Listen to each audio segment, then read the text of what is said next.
Otherwise, you get those 100. I mean, I shit you not.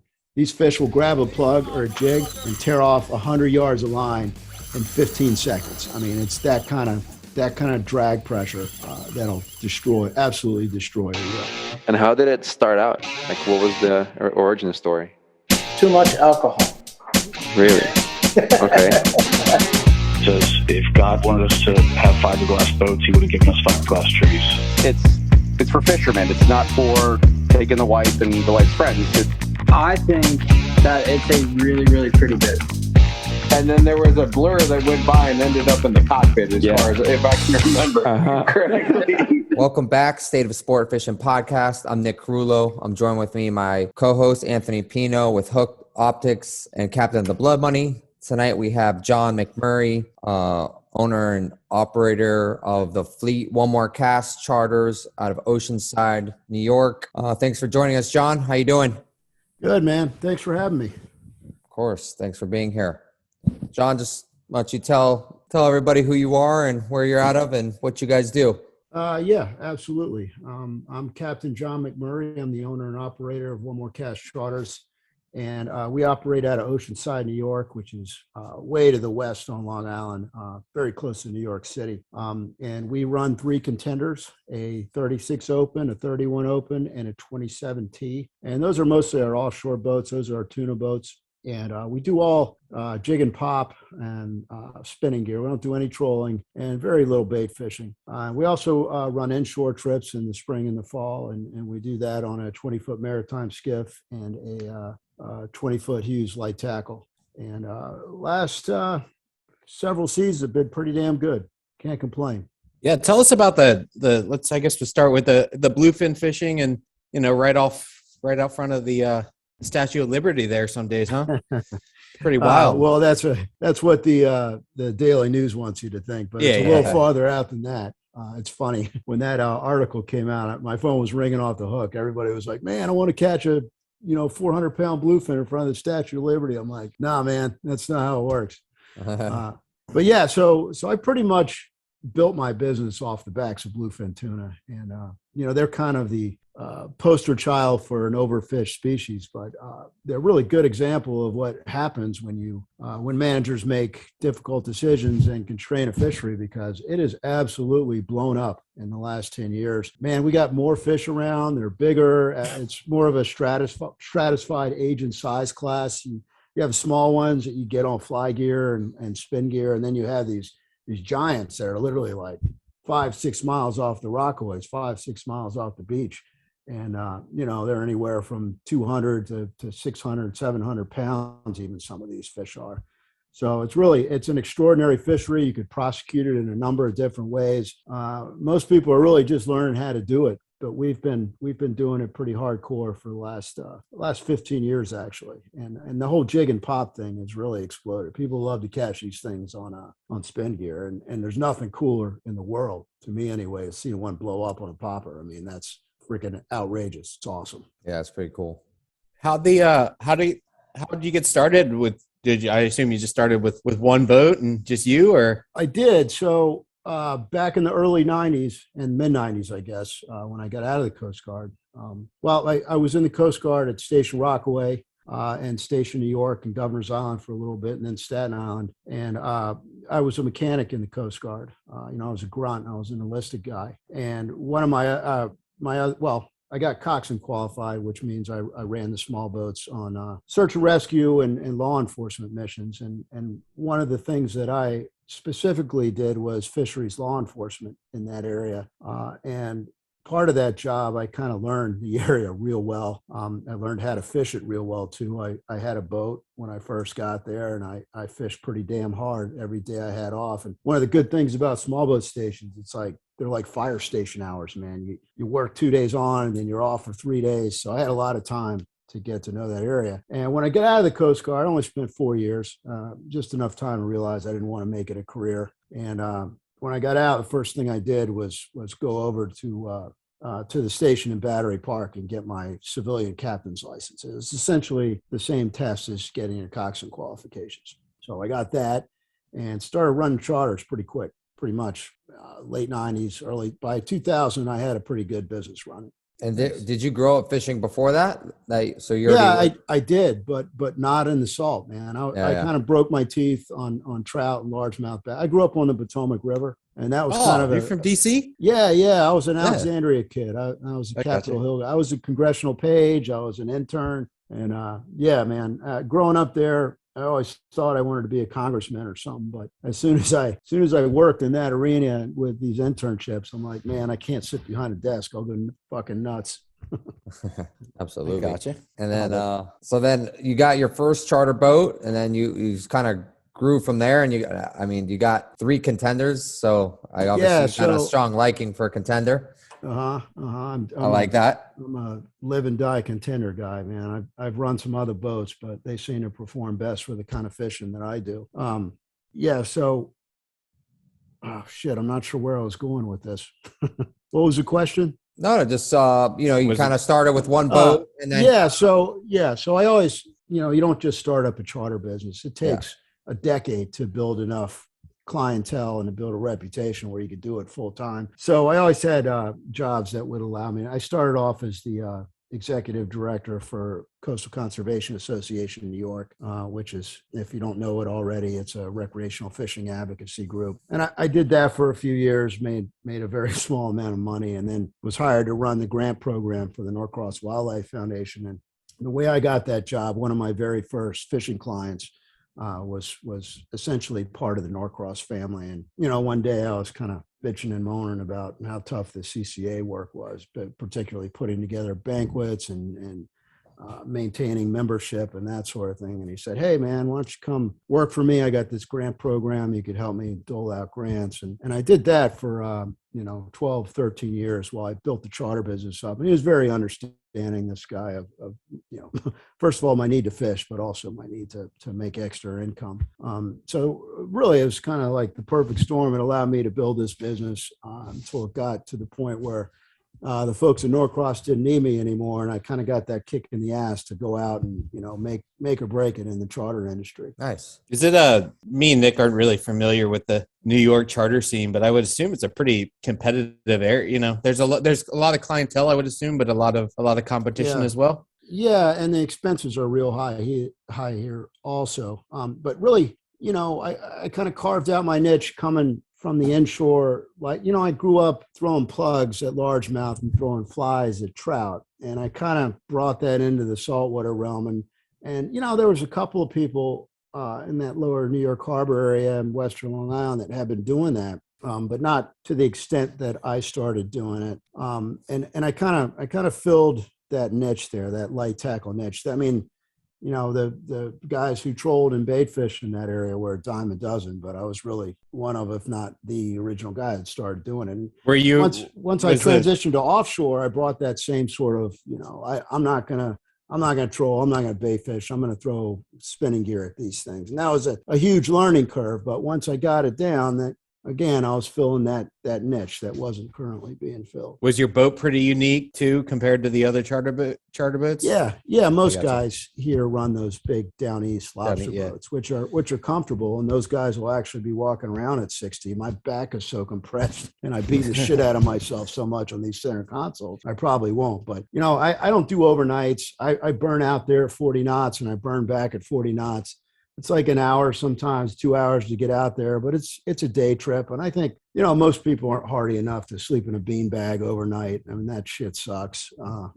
It does. I've done it. Yeah. It's no fun. Yeah, no, it's not fun. I built that business around getting out there quick, getting back quick with a fish box full of tuna. What is what's a full day, charter on the 36 go for?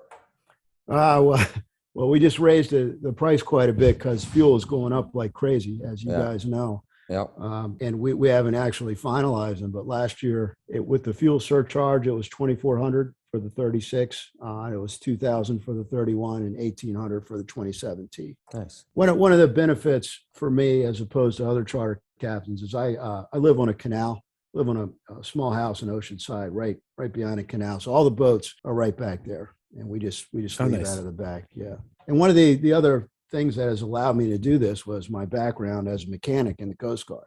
I do all my own maintenance.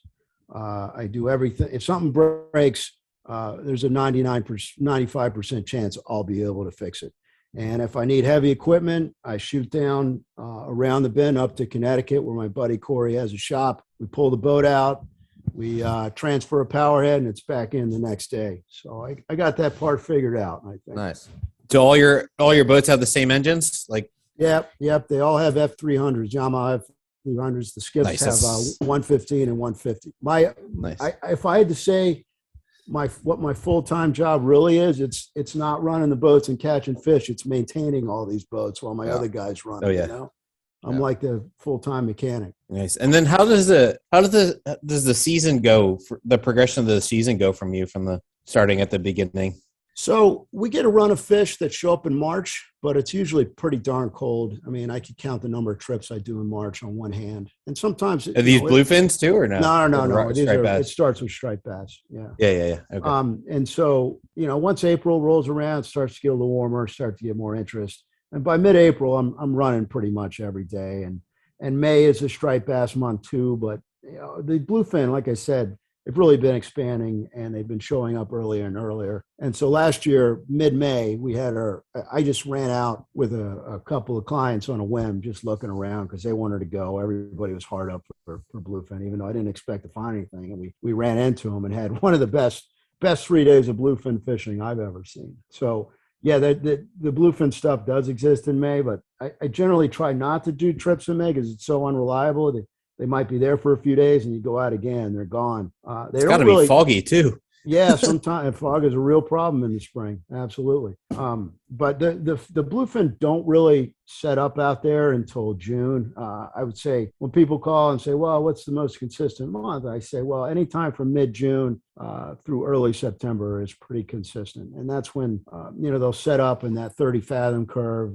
You find where the sand eels are. You can count on those fish sticking around at least till the sand eels go.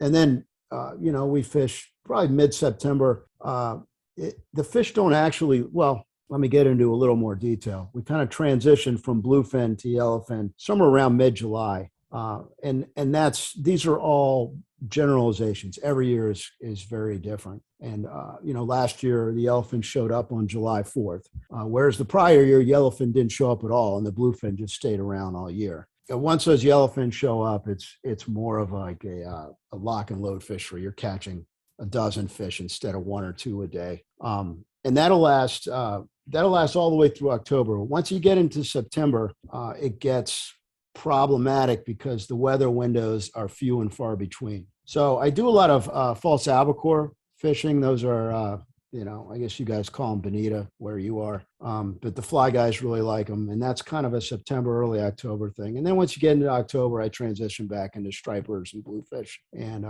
we get one more run of bluefin in December. Those are all those fish coming down from Nova Scotia, Maine, New Hampshire, and they all got to pass by New York. And that's an interesting fishery because they're a few miles off the beach too. And it's that's what they call the guys in New Jersey call those ones the ghosts. They're there one day and then they're not even there for one day. Typically. Yeah, I mean, not even that. But when they do show, it's like, you got a pod busting up here and then they'll bust a half a mile away and you shoot over there and it's really fucking hard. And then you got it. I mean, you got to have a weather window to do it, first of all. And like in December when they show, there's not many of them. And second of all, you got a day where they're up good enough to where you actually have to have good shots. And third, you got to have a day where they're actually eating. And, we've had days in December where you get 100 shots and no matter what plug you throw into the middle of them, they just don't touch it. It's a really tough time of the year to fish for bluefin. I get a lot of guys that want to do it. And I kind of got to be selective about who I take because you're like, dude, you're not up for it, man. You can't make those huge casts with precision very quickly. And, are you even resilient enough to deal with that weather? Are you going to be freezing your nuts off, Yeah. How far of a run is it from the marina or from where you are to usually the grounds? In December or in in general, like June? So it depends. Sometimes they'll set up to the east. Sometimes they'll set up to the south. But, if I had to give you an average, it's usually about 60 miles. Oh, wow. Yeah. I mean, 60 miles sounds like an awful lot, but when you got a 36 contender with trip 300s and you're going 45 knots, it ain't that bad, you know? Yeah, yeah. And during your busy time, you got all 3 boats going every day? Yep. Every day, man. Every day. That's it's awesome. A lot of work. It's a tremendous amount of work, but it's very compressed. It's in those 3 months, and it's fucking fun, interesting work. And you know, I come to kind of enjoy that. Like, so it's a grind, and you know, sometimes you don't get any sleep at all because you got to fix something with one of the boats, or it ain't sailing the next day. But every day is different. Every day is interesting. What's truly unique about this business in general is that, you know, it's not only you that's getting excited and super stoked, but you're sharing you're sharing those moments, man. And, you know, that's pretty profound when it's a father and his son, or when it's a group of college buddies and everybody's super stoked. I mean, I guess if I had to boil it down, that's what I do it for. I mean, it's getting to share that stoke. It's pretty unique. Absolutely. And so, you know, because I don't know, what are the regulations on the bluefins? So it's still pretty constraining. You could only keep one fish. We call them overs. They're fish between 47 and 73 inches. And you can only keep one of those. You keep 3 unders. Those are fish under 47 inches. We kind of try not to be honest, because something rubs me wrong about killing the juvies like that.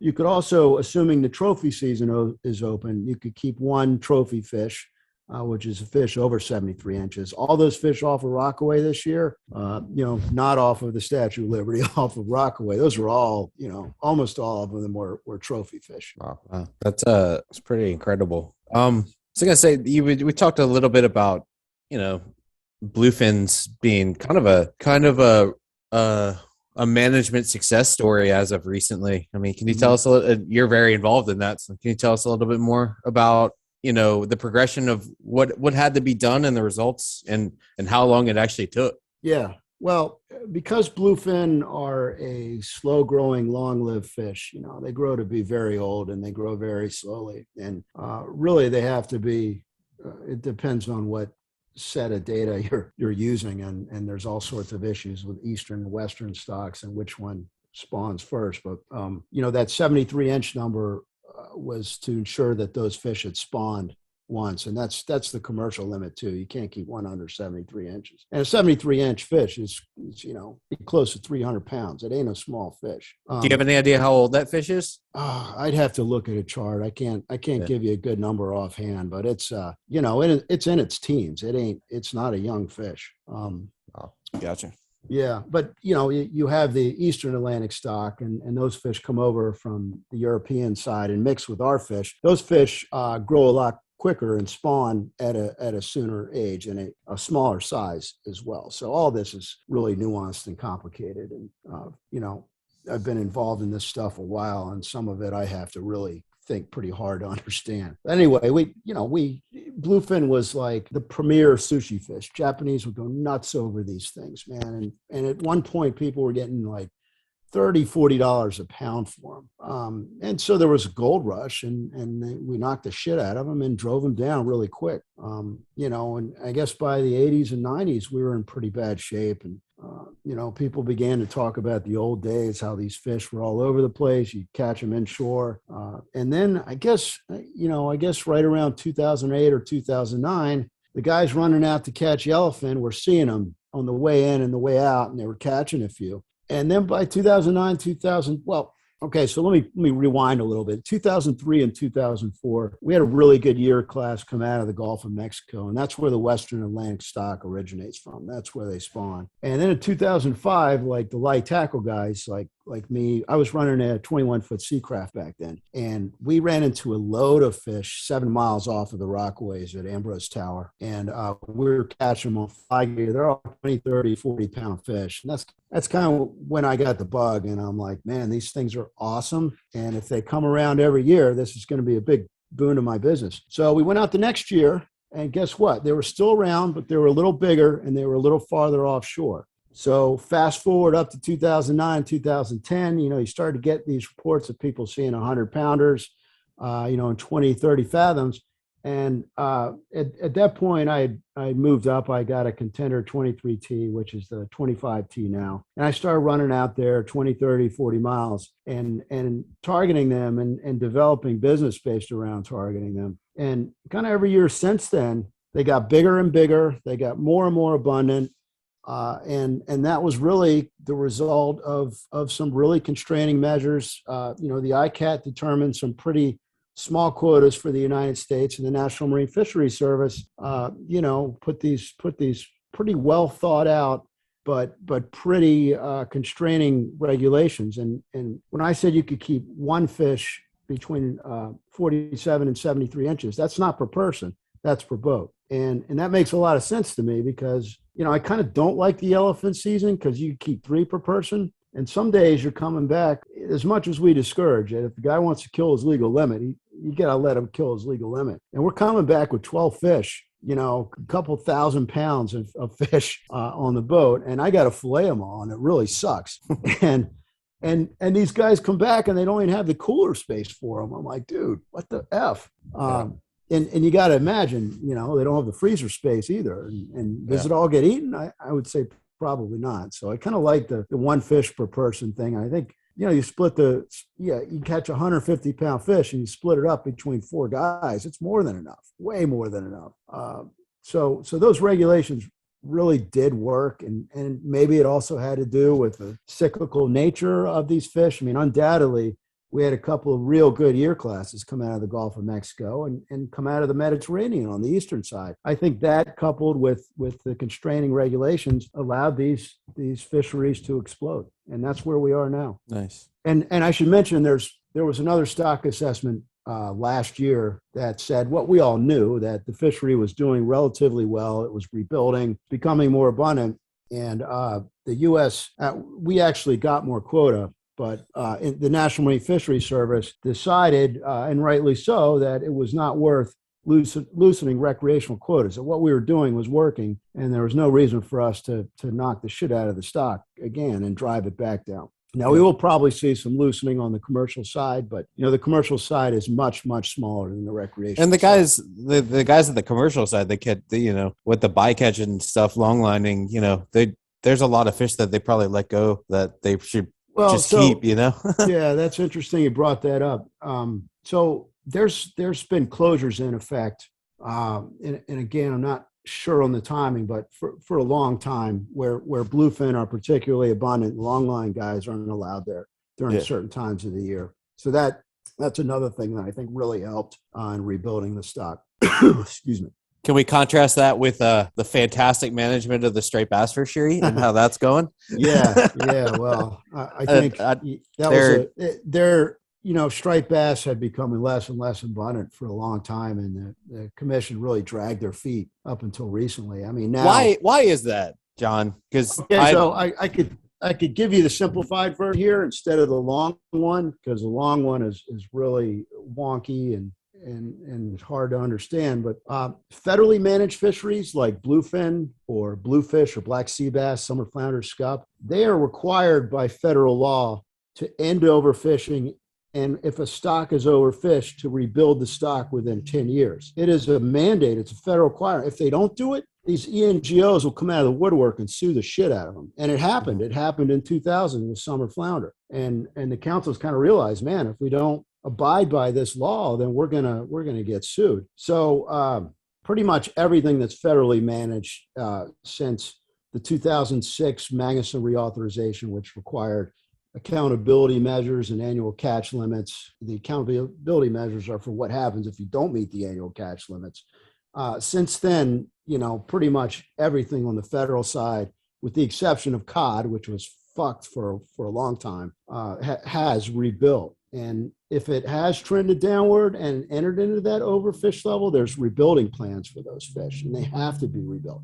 Now, the commission, which manages inshore species like striped bass, it's a cooperative of states. There's no mandate. Yeah. So the commission, which manages striped bass, they're a cooperative of states. There's nothing binding. They have a charter that they're supposed to abide by, which says that they have to prevent overfishing and rebuild stocks, but they often don't abide by it because there's a tremendous amount of political pressure, particularly from the commercial side, as well as parts of the charter headboat industry that push on these guys and say, we need to be able to kill these fish and fill our coolers, or else we're not going to get the clientele. And when you have that kind of political pressure and no mandate to do the right thing, then you're going to bow to that political pressure. And that's been the history of the commission since, it rebuilt striped bass back in the early 90s.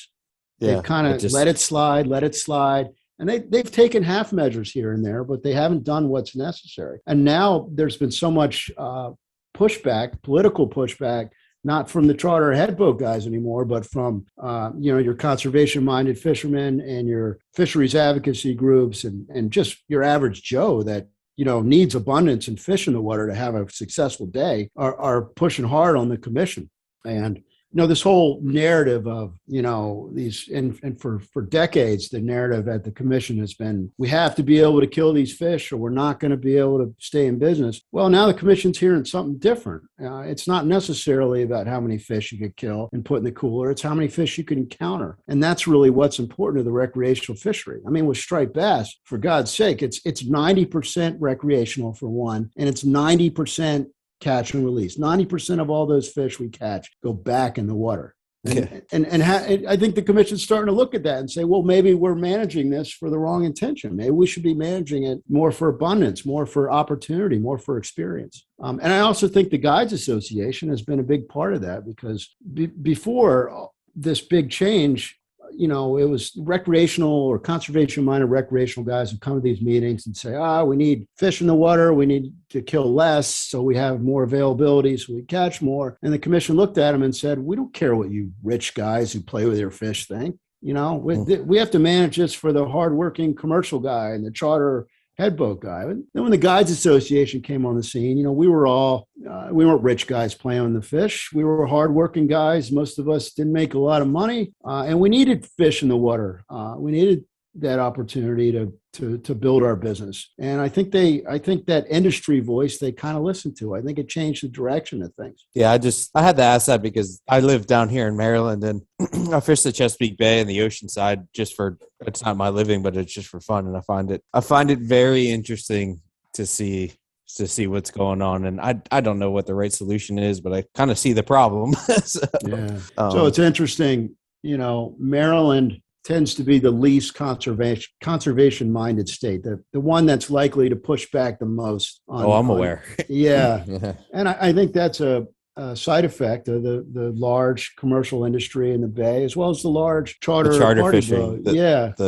Charter fishing, yeah. It's interesting to see, what's going on over there. And, it's for me, like, it's so obvious to see that it's the species is in decline and nobody wants to really, especially, we used to have a big trophy season down here. We'd catch a giant rockfish or striped bass and, it'd be something that on opening day you could go out there and everybody could catch a couple or even their limit. And now that's not the case. If you catch a fish or two, that's not the case. That would be a good day. It's sad to see that it's just so obvious to me that it's not, we have environmental issues in the northern part of the Chesapeake Bay where there's a lot of spawning that goes on. But for me, it's so obvious to see that it's a purely based on pressure, and that's not science. So I can't, I'd probably get some pushback for saying that, but for me, it's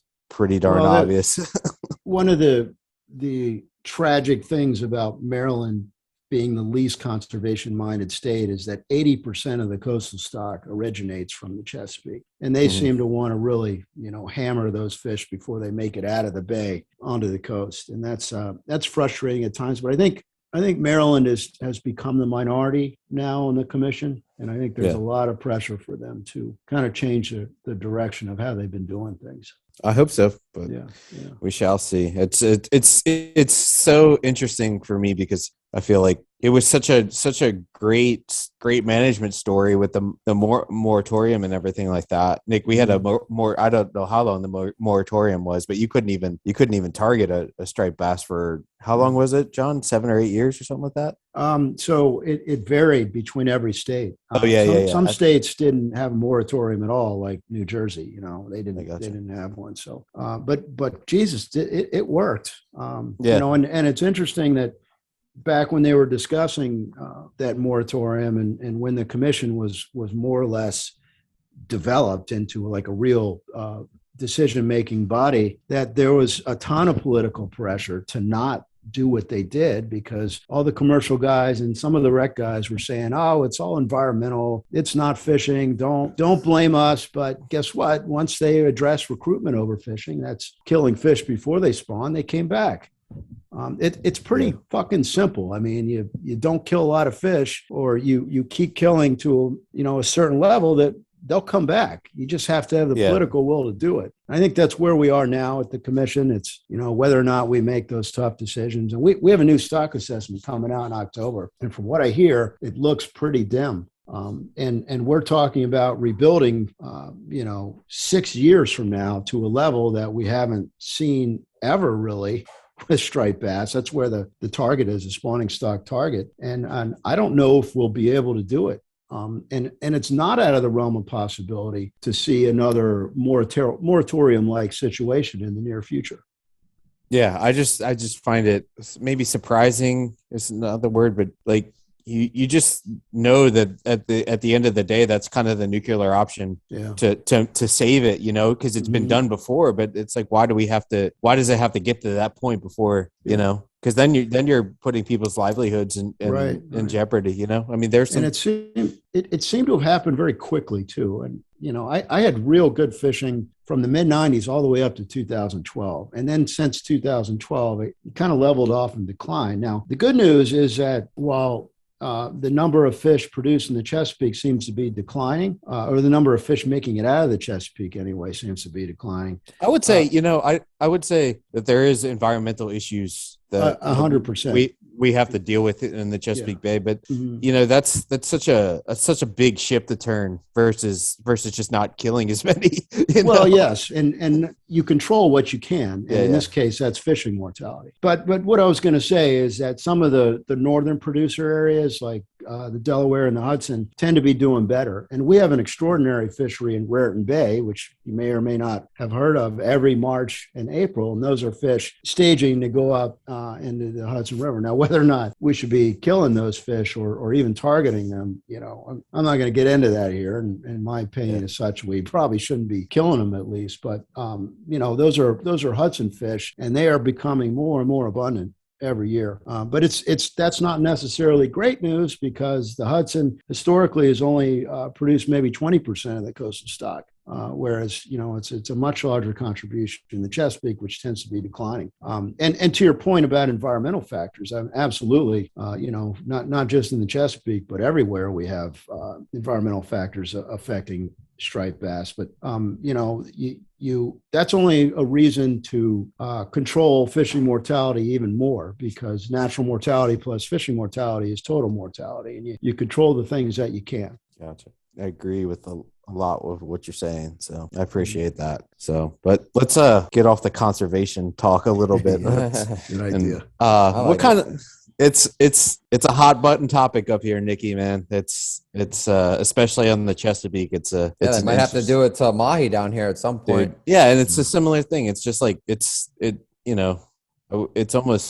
just a melee sometimes when it's good, and you're just like, man. Because it's such an accessible, and I guess one of the big thing, John, and it's so accessible. It's either an inshore fishery or just off the beach. And the problem with striped bass is, for the most part, they live from Cape Hatteras up to Maine, which there's some really major cities. Most of some of the biggest cities in the country are in that area, and they're easy to get to. You can find 100%. Them anywhere. So.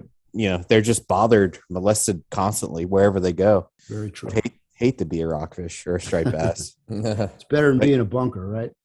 Yeah, well, we can get into that too. Oh, yeah. What goes on at the mouth of the Chesapeake there with that stuff? but we'll leave that for another time.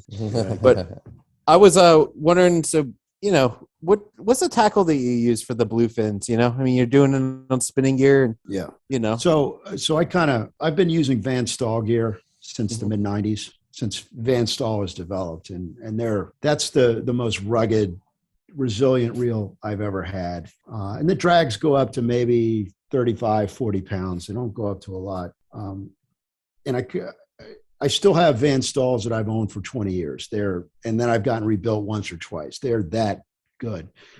But I kind of grew out of those because we started, once you get into 150 plus pound fish, you really do need more than 40 pounds of drag or 30 pounds of drag. And you really need line pickup too, because when that fish turns around and starts coming at you, man, you better pick up that line quick or he's going to spit the hook. So what I use now are Daiwa Saltigas.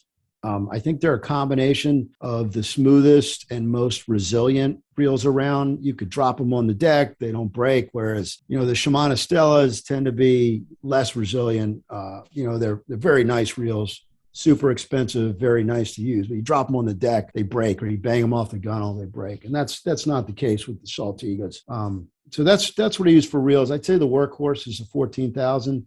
We use a lot of 20 and 18,000s too. We even use the 10,000s on the smaller stuff. What about Saragosas? Yeah, they're pretty solid reels. That's the Shimano brand. Daiwa has their version, which is called the Saltus. It's a step down as far as quality for the Saltiga and the Stellas. But they work fine. I've had a few of those. I get a couple years out of them before they'll shit the bed. And, same for the Daiwa version, although I haven't really put the Saltus to the test yet. But, we'll see what happens to them. But they're all good reels. If you want something that's going to last more than a couple of years, you really got to go with either Van Staal or Saltiga or Stella. Otherwise, you get those 100. I shit you not. These fish will grab a plug or a jig and tear off 100 yards of line in 15 seconds. I mean, it's that kind of drag pressure that'll absolutely destroy a reel. As far as rods go, I'm kind of married to the Centaur brand because I've been using them for so long. And we used all of the other brands, but we ended up breaking them at some point. Is that a production brand or do you have them custom built for you? It's production. I got you. There's a couple of different models, but they're all you have to try really hard to break them. And in a business where you have guys that haven't done this before, you get a lot of guys high sticking or like putting their arm on the gunnel and leaning over and putting the rod at weird angles. So all those other brands, you do that and they're going to break. Of course they're going to break and they're not built for that. But the Centaurs, it's a Chinese manufacturer. They build all sorts of hollow core composites, really technical stuff. Something about those rods, you could bend the crap out of them and they just don't break. Now, I'm not going to lie. I've broken 2 in the last 15 years, but it's pretty damn hard to break them. And we usually, for the popping stuff, we use anywhere from 7.6 to 8.2. The Chiron is the model I like to use. It's super light. It's their most expensive model, but we use it because it's very light. There are other ones, the Combat Arms, etc., are pretty much the same sort of resiliency, but they're just heavier. So 7.6 to 8.2. We have a couple of 8.4s for the lighter stuff. The jigging rods are completely opposite. Same brand we use because they don't break, but they're like 5 foot. 5 foot to 5'4", and that's so you could kind of have that fast jigging motion all day without killing your arm. And when you hook a fish, you could put a tremendous amount of pressure on those jigging rods, whereas you can't put all that much pressure on the long rods. Gotcha. And then, all right, so say we're leaving and you're kind of running out, and you start looking. Oh, what about braid? We got to get the rest of the setup. Oh yeah. So I use hollow core. I use Cortland M16 or C16. I use Cortland C16. I do that for a couple of reasons. One, wind knots are incredibly frequent out there, no matter what kind of line you use. And it still boggles my mind how they happen in the middle of the freaking spool. Like literally in the middle of the spool, you get a loop and somebody casts and there's a giant tangle. And instead of having to replace that whole spool, you could pull it off into that loop and resplice the hollow core in. The hollow core is also good for wind-ons. You splice a loop and you have a wind-on leader in there, a 20-foot wind-on leader that eventually gets to 8 foot before you replace it again. And it's got an incredible abrasion resistance. You could have it, rub against the boat, and a few strands will pop, but you still have most of the strength of that line. Whereas if you just have straight braid, you get that abrasion, you're fucked. You lose the fish. So we use 60 on the 14,000s, and the 18s and the 20,000s we use 80. On those bigger fish off of Rockaway, we were using 100 and a 135 pound leader, but that was something that we hadn't done up until this year. And as far as leader goes, of course, same thing, 60 on the 14,000s and 80 on the 18s and 20,000s. And usually, you start off with 15 or 20 feet, but it gets down to 8 feet and then you replace it again. You typically use you make a pre-made deck on or hollow core loop and then loop to loop it. Yeah. Now, if I have time in the winter, I'll just do the Chinese finger cuffs with the line, and there you have a much smoother transition. But once the season starts, I don't have time to do any of that. Yeah. And I often just tie it with a Slim Beauty or a PR knot straight there. And rarely does that fail. Usually when we break a fish off, it's in the braid or right at the terminal connection where it goes to the swivel. That's when it breaks. That's where it breaks. No, I was just curious. Have you, I got to ask, have you guys ever hooked a billfish on a topwater? Not on a topwater. We've caught white marlin on Ronzies before. Usually fight them for 5-6 minutes and they pop the hook. Where was that at? Oh boy, here it goes. So that was at the Coimbra, which is it's a wreck, but we use it to describe a general area off of Mauritius. And we had super blue water. We actually hooked 4 or 5. We didn't get any to the boat. Wow. But we've seen blue marlin cruise through there too. What happens is you get these Gulf Stream eddies that break off and kind of float inshore. And when that happens, the water is this, it's so blue, it's almost purple. And you see all kinds of cool shit when that happens. All kinds of stuff floats in. How deep is that water that you're fishing? I mean, it's like, in relation to the... So that was southeast of the Coimbra. It was about 220 foot. Gotcha. That in relation, I don't know that area that well. The Texas Tower, is it Texas Tower? Yeah, Texas Tower is kind of south of that. Okay, I got you. All right. But it's all along that same 30 fathom line, like 180 to 240 feet. That's pretty much where we get those sand eel concentrations and where both the yellowfin and the bluefin show up. And I really don't do canyon runs unless I really have to. Unless I know there's a good topwater bite, because you can't really jig at anything over 240 feet of water, like without killing your guys. So that's kind of like the magic spot there. I got you. And then I was going to ask earlier, like you're talking about these, you said that you use some pretty long rods. I assume the rods are that long because you have to try to make a long cast. How's that when you're looking for them on top feeding typically? In that situation? Yeah, but not even. I mean, of course, you want to see fish on top, and we do. But we often get them. I mean, the best topwater bite is when you're blind casting. You pull up and you've got tuna chicks, or we call them tuna chicks. I guess th're storm petrels. They're these little birds. Petrels, yep. Yeah, these little birds that they look like they're walking on the water, and they're picking off. The reason we call them tuna chicks is because I think they're eating the same things that the sand eels are, some sort of microscopic blooms. I think they're eating what's left of the sand eels. Yeah, maybe. But so you find some of those and you blind cast poppers. And the best bite is when you're doing that for 30 minutes or 45 minutes and you're like, all right, we're ready to move. Nothing going on here. And out of nowhere, it's like magic. And like somebody drops a fucking piano out of the water. It's boom. And it's complete chaos. Everybody's yelling and screaming and you're trying to get lines out of the water. It's beautiful chaos. It's awesome. And that's the best bite. The other thing that we do is we look for marine mammals. We have these extraordinary whale feeds and dolphin feeds. It's like something out of National Geographic where you have hundreds of dolphins, porpoising, and whales coming up and eating these sand eels. We pull into there and we throw poppers. We blind. You don't see any tuna at all, but it's a pretty good chance they're underneath there eating the same thing all this other stuff is. And we throw poppers at that too. And we also jig it and throw Ronzis, which are, in 10-inch soft plastic, meant to look like a sand eel. But it's not all sight fishing or surface fishing. It's definitely a lot of casting, a lot of surveying, a lot of looking around. Gotcha.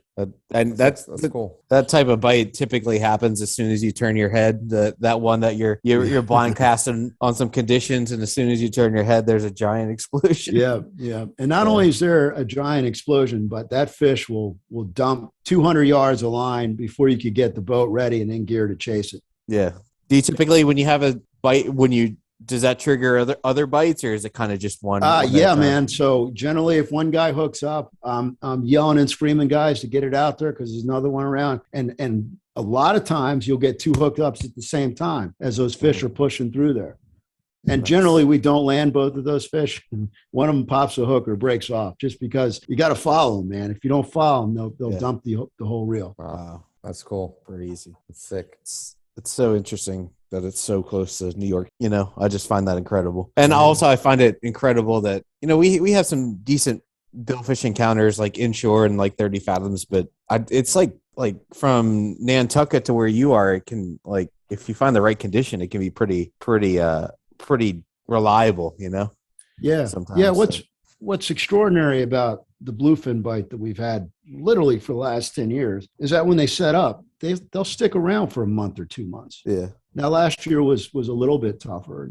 I guess we got spoiled, but yeah, I mean, that's kind of the pattern. When they're there, they're going to be there in a while. They're not going to be in the exact same spot, but they're going to be on that 30 fathom curve. Yeah. When did you say that it really started to kick on for you? Like 2012? No, I would say 2009, 2010, 2010, where I was like, man, I need a bigger boat, So that used to be like a bread and butter fishery down here, bluefin fishing in the inshore lumps. It was all trolling waybacks, and it was kind of I kind of didn't really enjoy it, but it was kind of the fishing that I grew up doing as a mate. And after like 2009, 2010, the water before that around Ocean City would be, on the inshore side of things would be like in the low to mid 60s up to the low 70s till July. And now it warms up considerably quicker on the inshore areas, and we don't have a reliable bluefin bite. You'll hear about it go on for a couple of weeks, but then the water seems to warm up into the high 70s and they're gone. And I feel like we don't have a reliable bluefin fishery, like a school, like what I would consider schooly